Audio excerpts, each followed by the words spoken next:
Hello students, welcome to biophilia. আশা করি তোমরা সকলে অনেক ভালো রয়েছো।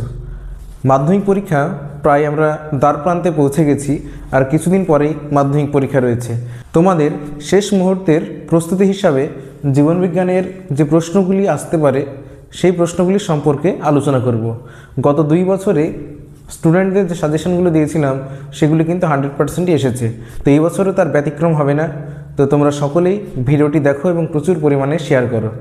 তো চলো ভিডিওটি শুরু করা যাক।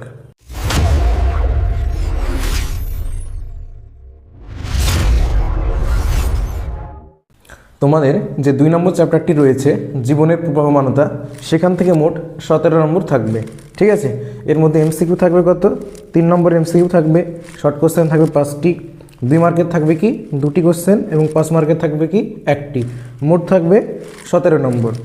তো এর মধ্যে থেকে যে প্রশ্নগুলি খুবই গুরুত্বপূর্ণ, দেখো প্রথম যে প্রশ্নটি রয়েছে কি শুক্রাণু ও ডিম্বাণু ক্যারিওটাইপ। ক্যারিওটাইপ মানে কি?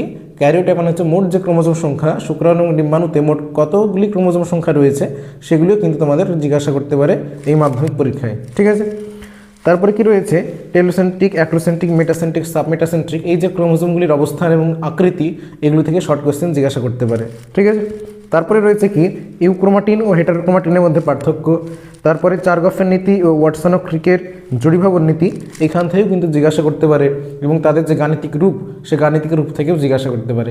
তাছাড়াও শর্ট কোশ্চেন জিজ্ঞাসা করতে পারে এইরকম যে অ্যাডেনিন আর হয়তো গুয়ানিনের পরিমাণ দিলেও সাইটোসিন ও থাইমিনের পরিমাণ কী হবে না হবে এই সম্পর্কিত যে কোশ্চেনগুলি রয়েছে এগুলিও কিন্তু জিজ্ঞাসা করতে পারে।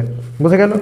তারপরে আছে কি যে কোষ বিভাজনের তাৎপর্য, এটি সম্ভবত 2023 সালে একবার জিজ্ঞাসা করেছিল, তোমাদের আবারও কিন্তু জিজ্ঞাসা করতে পারে। বোঝা গেল? নেক্সট কি রয়েছে যে অ্যামাইটোসিস, মাইটোসিস ও মিওসিস কোষ বিভাজন কোথায় সম্পন্ন হয়, অর্থাৎ অ্যামাইটোসিস, মাইটোসিস ও মিওসিস কোষ বিভাজনের যে স্থান সেই স্থান সম্পর্কেও কিন্তু তোমাদের মাধ্যমিক পরীক্ষায় জিজ্ঞাসা করতে পারে। নেক্সট রয়েছে কি মাইটোসিসের মেটাফেজ আর অ্যানাফেজ দশার বৈশিষ্ট্য।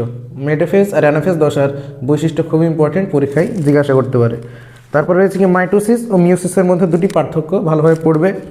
তারপরে ক্রসিং ওভার কী এবং এটি কোথায় সম্পন্ন হয়, বিশেষ করে ক্রসিং ওভার কোন উপদশায় সম্পন্ন হয়, মিওসিস কোষ বিভাজনের কোন উপদশায় সম্পন্ন হয় সেটি কিন্তু খুব ইম্পর্টেন্ট, তোমাদের জিজ্ঞাসা করতে পারে।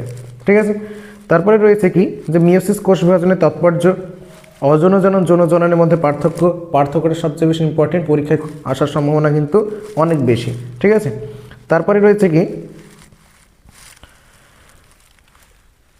যে বিভিন্ন রকমের যে জনন কৌশলগুলি রয়েছে, বিশেষ করে বহির্বিভাজন, খণ্ডীভবন, পুনরুৎপাদন, এই প্রক্রিয়াগুলি কিন্তু জিজ্ঞাসা করতে পারে, 1টি বা 2টি জিজ্ঞাসা করতে পারে। ঠিক আছে, তারপরে আছে কি অনুবিস্তরণের পদ্ধতিটি রেখাচিত্রের সাহায্যে দেখাও, এটিও কিন্তু জিজ্ঞাসা করতে পারে।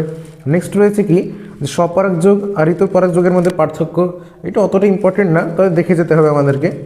তারপরে আছে কি সপুষ্পক উদ্ভিদের নিষেক পদ্ধতি রেখাচিত্রের সাহায্যে দেখাও, এই কোয়েশ্চেনটা কিন্তু খুবই ইম্পর্টেন্ট। বোঝা গেল? খুবই কিন্তু ইম্পর্টেন্ট, সপুষ্পক উদ্ভিদের নিষেক পদ্ধতি রেখাচিত্রের সাহায্যে দেখাও, এই কোয়েশ্চেনটি। তারপরে আছে কি যে বয়সন্ধিকালে যে সময়কাল, এটি শর্ট কোয়েশ্চেন হিসাবে কিন্তু পরীক্ষা আসতে পারে, ভালোভাবে পড়বে। বয়সন্ধিকালের সময়কাল অনেক বই অনেক রকম দেওয়া থাকে, WHO মতে সেটিকে আমরা নেব 10 থেকে 19 বছর। ক্লিয়ার? তারপরে 3 বা 5 মার্কের জন্য আমরা কী কী প্রশ্ন পড়ব এই চ্যাপ্টার থেকে, যেমন একটি আদর্শ ক্রোমোজোমের চিত্রাঙ্কন করে কিছু অংশ দেখাতে পারে, বিশেষ করে নর অঞ্চল, সেন্ট্রোমিয়ার, টেলোমিয়ার, স্যাটেলাইট, এই সমস্ত অঞ্চলগুলো জিজ্ঞাসা করতে পারে। পরীক্ষায় কিন্তু খুবই ইম্পর্টেন্ট, আসার সম্ভাবনা অনেক বেশি ক্রোমোজোমের চিত্র। আগের চ্যাপ্টার থেকে আমরা বলেছিলাম কি নিউরনের চিত্র আসতে পারে, তাছাড়াও এই চ্যাপ্টার থেকে আসতে পারে কি যে ক্রোমোজোমের চিত্র। বোঝা গেল? এই 2টির মধ্যে কিন্তু 2টি আসার সম্ভাবনা রয়েছে, তাছাড়া 2টিও যদি না আসে সেক্ষেত্রে কিন্তু 1টি কিন্তু কোশ্চেন আসবেই। বোঝা গেল? তারপরে কোষচক্র নিয়ন্ত্রণের চেক পয়েন্টের ভূমিকা জিজ্ঞাসা করতে পারে। অনুবিস্তরণের যে পদ্ধতিটি রয়েছে এই অনুবিস্তরণ পদ্ধতির সংক্ষেপ ব্যাখ্যা, এটা কিন্তু খুব ইম্পর্টেন্ট, ভালোভাবে পড়বে। বোঝা গেল? তারপরে আছে কি সপুষ্পক উদ্ভিদের নিষেক পদ্ধতির যে রয়েছে সেটি চিত্রের সঙ্গে ব্যাখ্যা করতে পারে, এটাও কিন্তু পরীক্ষার জন্য খুবই ইম্পর্টেন্ট।